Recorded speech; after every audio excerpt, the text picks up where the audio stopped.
Hola, soy Alicia y te voy a enseñar las principales palabras y frases en español para el día a día y los viajes. Los vídeos de español para principiantes hablantes de inglés tienen subtítulos en español y en inglés. Puedes alterar la velocidad de reproducción de YouTube si prefieres el vídeo más lento. Ahora te voy a enseñar ahora algunas frases para que puedas indicar tu situación de vivienda en español. Dirás vivo solo si eres un hombre y vives en soledad. Dirás vivo sola si eres una mujer y no tienes compañía en tu casa. Vivo con mi familia, también es otra posibilidad, o vivo con mis padres.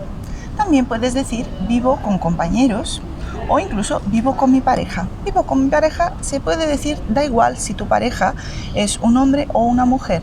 La palabra pareja se refiere a ambos. Entonces vivo con mi pareja es que estás casado o no, pero vives con tu compañero o compañera. Si es una relación un poco más informal, puedes decir vivo con mi novio si es un chico y vivo con mi novia si es una chica. Pero de todas formas, vivo con mi pareja es suficiente si vives solamente con tu compañero o compañera sentimental. Eso es todo, espero que te haya gustado esas frases en español.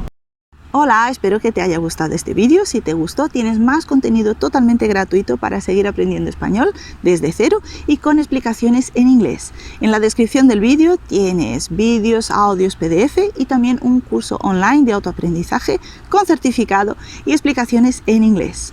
Y si te gustó este vídeo, deja tu me gusta, suscríbete al canal y también deja tu comentario. Indícame qué es lo que te gustaría aprender en español y así puedo crear contenido adaptado a los deseos y a las necesidades de mis estudiantes.